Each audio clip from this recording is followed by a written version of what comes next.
ইংরেজিতে কিছুই পারি না, একটা সেন্টেন্স আসলে বলতে পারছি না।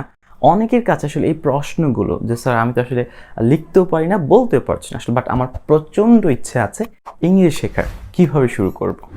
ঠিক এই প্রশ্নগুলো যদি আপনার মনেও থাকে, so this video is completely for you. Hello everyone, this is Yasan Ahmed from English insight.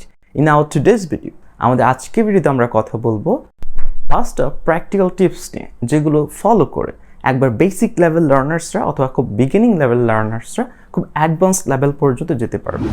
R video শুরু করার আগে, if you be new to my channel, so do subscribe the channel and don't forget to share the video with your friends so that they also can learn about this important video. আর ভিডিওটা কেমন লাগলো অবশ্যই comment করে জানান। So let's get started our today's video.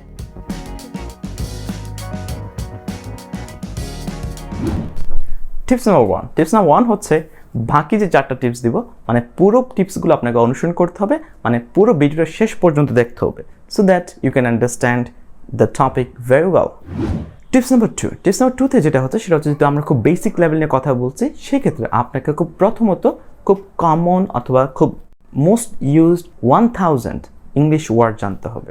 সেক্ষেত্রে আপনি সেগুলো বিভিন্ন ট্যাক্স দেখে নিতে পারেন, অথবা ভোকাবুলারি অনেকগুলো বই পাওয়া যায়, সেগুলো থেকে যেগুলো খুব কমন, অথবা নেট সার্চ দিয়ে আপনি পেতে পারেন যে খুব কমনলি ইউজড 1000 ওয়ার্ড যেগুলো আমরা আমাদের ডেইলি কনভারসেশনে ব্যবহার করি, সেগুলো সিলেক্ট করে আপনি একটু মুখস্থ করে নিতে পারেন এবং প্রত্যেকটা দিয়ে নিজে নিজে একটা করে সেন্টেন্স বানাবেন এবং বারবার রিডিং করে সেগুলো প্র্যাকটিস করবেন।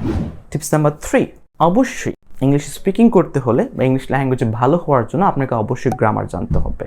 গ্রামার ছাড়া স্পিকিং হয়, but not to the standard one. সেই ক্ষেত্রে আপনাকে খুব বেসিক যে গ্রামার্সগুলো আছে, আমি সবসময় বলছি, যেমন person, gender, sentences, tenses, so এই বিষয়গুলো সম্পর্কে আপনার খুব ভালো ধারণা রাখতে হবে এবং একটা সেন্টেন্সের স্ট্রাকচার, একটা সেন্টেন্স কীভাবে মেক করতে হয়, সেই মেকিং যে স্ট্রাকচারগুলো আছে সেগুলো সম্পর্কে আপনাকে খুব ভালো ধারণা রাখতে হবে এবং সেই পর্যন্ত আপনার যে গ্রামার্সগুলো লাগবে অবশ্যই সেই সম্বন্ধে আপনার ধারণা রাখতে হবে এবং সেগুলো শিখতে হবে। অ্যান্ড নাম্বার টিপস নাম্বার 4-এ যেটা আমি বলবো সেটা হচ্ছে যে অবশ্যই আপনি আপনার ডেইলি যে লাইফে আছে, সেই ডেইলি লাইফে আপনি যদি ভোকাবুলারি কিছু মুখস্থ করেছে, কিছু স্ট্রাকচার আমরা শিখেছি, সেক্ষেত্রে ওইগুলো ব্যবহার করে ডেইলি আমরা কিছু কনভারসেশন প্র্যাকটিস করা শুরু করব। সেক্ষেত্রে আপনার লেভেলে যে কেউ একজন আছে অথবা পার্টনার, যদি আপনার ফ্রেন্ড কেউ থাকে, তাকে নিয়ে একটা টাইম ফিক্স করুন, ডিফারেন্ট সিচুয়েশন আমরা কীভাবে কথা বলতে পারি সেগুলো আপনি প্র্যাকটিস করা শুরু করুন। হয়তো বা প্রথম দিকে আমরা ভালো পারবো না, বাট আলটিমেটলি আমরা যখন আস্তে আস্তে আমরা একটু প্র্যাকটিসটা শুরু করব, কিছুদিন পর you will have a very good fluency over English language.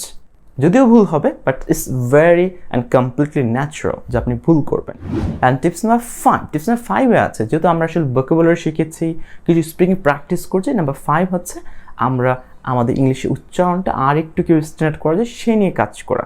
সেই ক্ষেত্রে আপনি কিন্তু উচ্চারণের জন্য আপনার কাছাকাছি যে ভালো আছে তার উচ্চারণগুলো কপি করতে পারেন, অথবা আমরা বিবিসি স্ট্যান্ডার্ড কিছু ভিডিওস আছে, ডকুমেন্টারি আছে, সেগুলো থেকে আপনি ওয়ার্ডগুলোর উচ্চারণটা কপি করতে পারেন, তারা কেউ উচ্চারণ করছে সেটা দেখতে পারেন। অথবা উচ্চারণের বেসিক যে রুলসগুলো আছে যেগুলো খুবই ইম্পর্টেন্ট, সেগুলো সম্পর্কে কিন্তু আপনি ধারণা লাভ করতে পারেন। এগুলো নিয়ে আমার অন্যান্য অনেকগুলো ভিডিওস আছে, you can also watch those videos.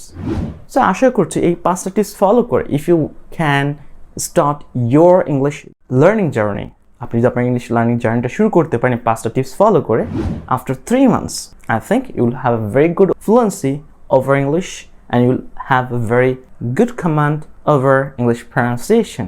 অথবা 3 মাস হোক বা 6 মাস হোক, ultimately you'll get a very good result. So that's all for today.